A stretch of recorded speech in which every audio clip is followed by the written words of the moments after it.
પાટણ શહેર માટે ગૌરવની ક્ષણ પાટણને મળ્યું આધુનિક બસ પોર્ટ, જેનું લોકાર્પણ રાજ્યના ગૃહમંત્રી હર્ષ સંઘવીના હસ્તે કરવામાં આવ્યું। આશરે 8 વર્ષની લાંબી રાહ બાદ ₹17 કરોડના ખર્ચે તૈયાર થયેલું આ આઇકોનિક બસ ટર્મિનલ હવે જનતા માટે ખુલ્લું મુકાયું છે। અહીં મુસાફરોને એરપોર્ટ જેવી આધુનિક સુવિધાઓ સાથે ભોજન, શોપિંગ અને આરામની સુવિધા પણ મળશે। પાટણ એસટી ડેપો દ્વારા દરરોજ 823 બસ ટ્રીપોનું સંચાલન થશે, જેનાથી વેપાર અને રોજગારમાં નવી ગતિ આવશે। ઉદ્ઘાટન પ્રસંગે મંત્રી હર્ષ સંઘવીએ અસામાજિક તત્વો સામે કડક કાર્યવાહી કરવાની ચેતવણી આપી। પાટણના વિકાસમાં ઉમેરાયો વધુ એક મહત્વનો અધ્યાય।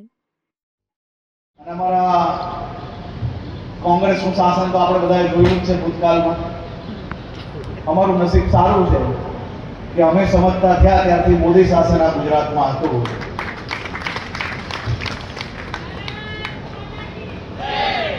એક સરખો ન્યાય આપવો અને બધા જ વિસ્તારની અંદર વધુમાં વધુ ડેવલપમેન્ટ કરવું આ જ ભારતીય જનતા પાર્ટીનો મૂળ મંત્ર છે।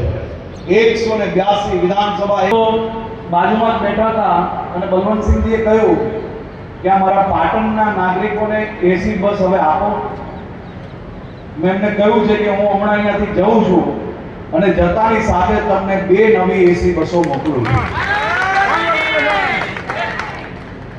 હા, પણ એટલે બાપો એ તો પાટણમાં માંગી ગયો, એક સિદ્ધપુર લઈ જાવ, એક પાટણ અહીંયા આજે આપણે ભૂલતા।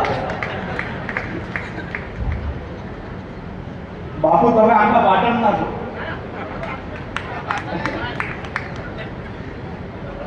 આપણે જે સિદ્ધપુર બી આપશો ને પાટણ બી આપશો, ચિંતા ના કરો। હું આજે ગાંધીનગર પહોંચીને તરત જ 2 એસી બસો પાટણ જિલ્લાના નાગરિકો માટે આવનારા સોમ મંગળવારથી નવી 2 એસી બસો અહીંયાથી ચાલુ કરી લઈશું। હવે મારે પાટણના સૌ નાગરિકો પાસે એક વચન લેવું છે, આપશો? એવું ના હોય, બધા કાલકા માતાની સોગંદ ખાઈ કો આપશો કે નહીં? આમ 2 હાથ ઊંચા કરો તો માનો। કાલકા માતાની સોગંદ આપશો? વચન પાકું? પાકું? આ નવું બસ પોર્ટ એરપોર્ટ જેવું છે કે નહીં? હવે આ બસ પોર્ટ તો તમને એરપોર્ટ જેવું રાજ્યની ભારતીય જનતા પાર્ટીની ભૂપેન્દ્રભાઈ પટેલ સરકારે તમને ભેટ આપી દીધી। પરંતુ કાલે વહેલી સવારથી જો આ બસ પોર્ટ પર તમે સૌ લોકો પાનની પિચકારી મારશો, વેપરના પડીકાઓ ચારે દિશામાં ફેંકશો, પાણીની બોટલ ઉપર ઉછાળશો, તો આ બસ પોર્ટ એરપોર્ટ જેવું નહીં, પરંતુ ભૂતકાળના શાસનમાં 50 વર્ષ પહેલા જેવા બસ સ્ટેશનો હતા એવું બસ સ્ટેશન પાછું થઈ જશે। તમારે આને બસ પોર્ટ જેવું બસ પોર્ટ રાખવું હોય તો તમારે અમને સહયોગ આપવો પડશે, અને એ સહયોગ છે માત્ર ને માત્ર તમે જે કચરો નાખવા માંગો છો એ કચરા પેટીમાં નાખો। આ કચરા પેટી તમારી સુવિધા માટે છે।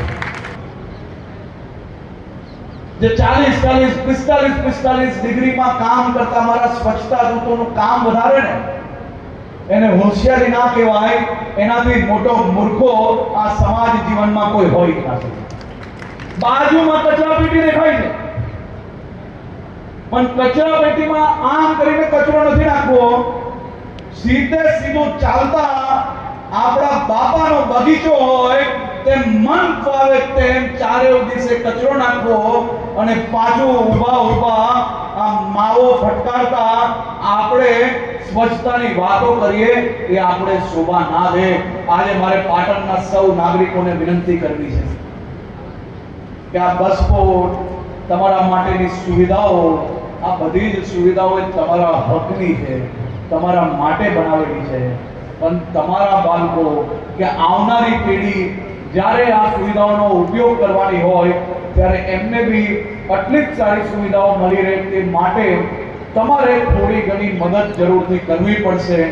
સીધા કરવાનો સંકલ્પ જે ગુજરાત પોલીસે લીધો છે તે વધુ મજબૂતાઈ જોડે આગળ વધારવાની આશીર્વાદ માં આપ અને તમારા સૌના આશીર્વાદ જોડે આવા એક એક લોકોને શોધીને ગુજરાત પોલીસ રાજ્યના સૌ સામાન્ય નાગરિકોને કોઈ બી પ્રકારની તકલીફ કે ચિંતા ના રહે તે પ્રકારની હજી વધુ મજબૂત વ્યવસ્થાઓ બનાવવા તરફ આગળ વધી રહ્યા છે. તમને કદાચ અંદાજો નહીં હોય કે આપણી ભારતીય જનતા પાર્ટીની ભૂપેન્દ્રભાઈ પટેલની સરકારે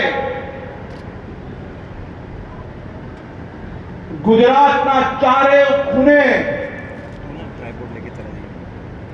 લુખ્ખાઓ, ટકોરીઓ